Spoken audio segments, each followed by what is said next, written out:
That may be the greatest catch I've ever seen in my life. Alright guys, just in case you did not watch the last video, I mean, we have a reason to celebrate. We have reason to go out there and party. 20,000 subscribers, and I need to give credit where credit is due. It's 100% because of y'all. I mean, y'all are by far and away the best audience on fantasy football YouTube. I mean, the flock is strong with how many times y'all go down there and just absolutely smash that like button, leave comments. I mean, thank y'all all so much for the support. I'm going to continue to upload 3 to 4 videos every single day, all the way through football season. I know a lot of people were asking me if we could do something else other than the NFL Combine video, like do a vlog or something. Guys, please go down to the comments below. Let me know what non-fantasy football video you would like to see from me. I don't know if I'll upload it on this channel. Maybe I'll just create a Mason Dodd channel so the people who aren't interested don't need to watch it, but I will let y'all know where to find it. Anyway, if y'all want to see a video of me doing some exercise challenge, if y'all want to see a video of me doing some food challenge, or just a daily vlog, whatever y'all want, just go down to the comments below because I owe y'all anything I can give y'all. Thank you so much for all of your support. Okay, now let's get into this video and let's talk about 5 wide receivers that are skyrocketing in fantasy football value currently. And let's start it off with a wide receiver that is consistently seeing about 30% of his team's targets. Unreal the type of usage that he's getting in his offense with how productive the offense has been overall. This is Stefon Diggs. So guys, usually when we are seeing a wide receiver get this type of market share, get this many air yards in their offense, generally it's a wide receiver in a very bad offense that is going to have bad efficiency just because the overall offense is not going to be that productive. We're looking at a Terry McLaurin in that scenario where they are just consistently seeing non-stop volume. But what we rarely see is non-stop volume for a wide receiver that's playing on one of the most prolific offenses in the entire NFL, where they are able to consistently soak up 25 to 30% of their team's targets and even more air yards. And that's exactly what's happening with Stefon Diggs right now. Not necessarily his biggest performance ever against the Arizona Cardinals, where he had 10 receptions, over 100 yards, and a touchdown. Now, I will say this is what is close to what we can expect from Stefon Diggs. Obviously, the touchdowns are going to be a little bit volatile just because it's almost impossible to predict touchdowns at the NFL level on a week-to-week basis. Really, the best we can do is look at if the player's being used in the red zone or not. Stefon Diggs is. Stefon Diggs looks like a truly elite wide receiver. I'm going to have to give some good thought on him in our rest of season rankings because anything outside of 5 may just be too low. And I mean, guys, right now, please go down to the comments. Let me know where you would have Stefon Diggs ranked, because the amount of volume that he's seeing with the type of talent that he is, if Josh Allen continues to be this impressive, I mean, I think it's in the range of outcomes for Stefon Diggs to be the wide receiver 1 overall.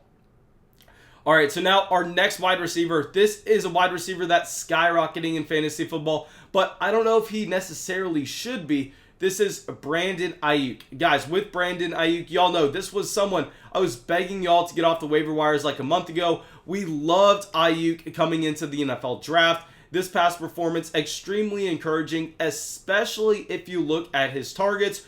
14 targets. We rarely see that from a rookie NFL wide receiver. Yet right now, Brandon Aiyuk is providing that. And it's really not like Aiyuk has had the chance to come on all season now, because he has been suffering with injuries throughout the year. So this is really Aiyuk coming on at the very beginning of his NFL career, not having much chance to develop whatsoever, already being the focal point of the San Francisco 49ers passing offense.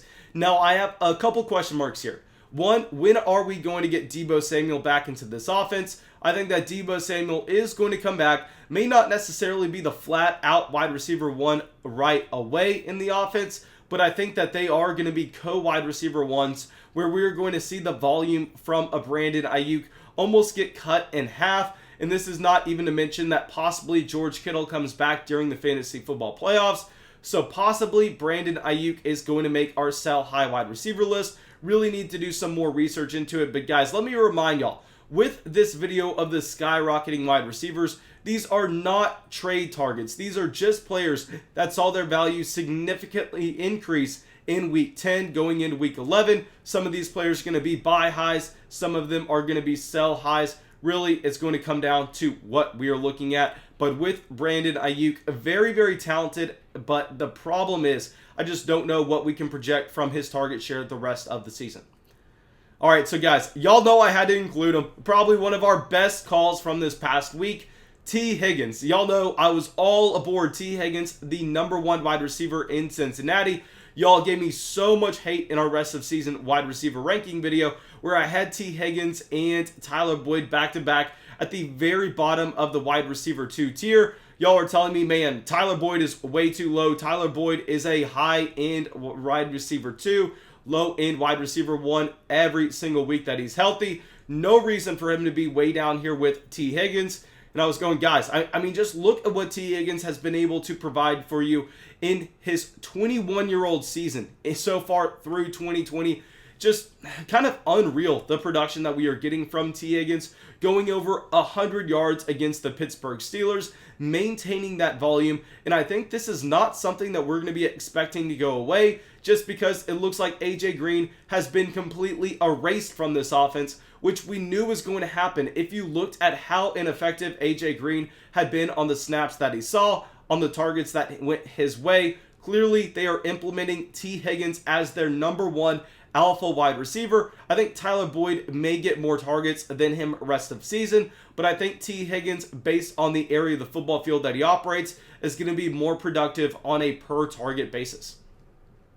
All right, so now our next wide receiver, someone else that we got incredibly right this past week, Diontae Johnson. Guys, with Diontae Johnson, the call was incredibly easy. I mean, if you did not have him in your starting lineup, really the only reason for that is you did not come into a live stream and ask me if you could start him, because I was telling everybody and their moms to start Diontae Johnson. I mean, over 100 yards, but what's more impressive is his 11 targets. And real quick, guys, this was actually Diontae Johnson's first time ever going over 100 receiving yards in the NFL, as crazy as that sounds. But regardless, let's not focus in on that. Let's focus in on that 11 target mark. And this is back-to-back weeks for double-digit targets for Diontae Johnson.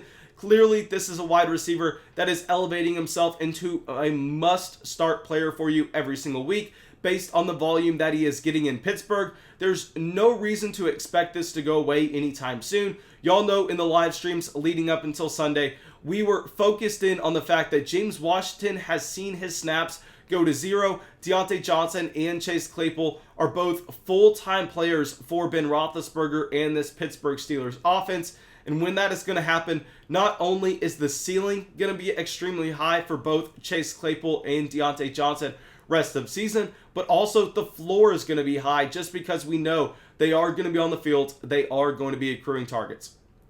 Okay, so now our last wide receiver, I had to include him in here because he is consistently, does not matter what the game script is, at the top of the fantasy football leaderboard every single week. Terry McLaurin. Guys, Terry McLaurin going over 100 yards yet again, scoring a touchdown, almost double-digit targets on 7 receptions. Now, I will say with McLaurin, I don't necessarily know if he has that upside as what we said with a Stefon Diggs earlier on in the video, just because Terry McLaurin does not necessarily have the overall offensive construction around him to be able to provide for a ton of efficiency. Yes, this performance this past week was incredible in terms of the efficiency we got from Terry McLaurin. I just think that's going to be extremely hard to maintain when there's nobody on this Washington football team that you need to be worried about outside of Terry McLaurin. And obviously, they have some of the worst starting quarterback play in the entire league currently. So while McLaurin is safely a low-end wide receiver 1, high-end wide receiver 2 that needs to be in your starting lineup each and every week, I kind of have questions about him possibly going up and reaching that top 3 overall upside.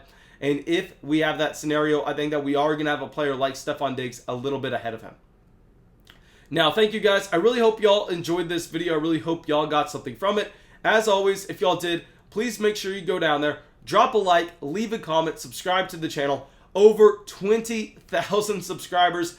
Guys, please go down to the comments. Let me know what type of non-fantasy football video you would want to see next. And also, guys, let me know what y'all want us to do during the live stream tonight. Maybe we'll be able to go out there, celebrate some type of way. But please leave those suggestions in the comments below. And I hope I will see y'all in the live stream tonight.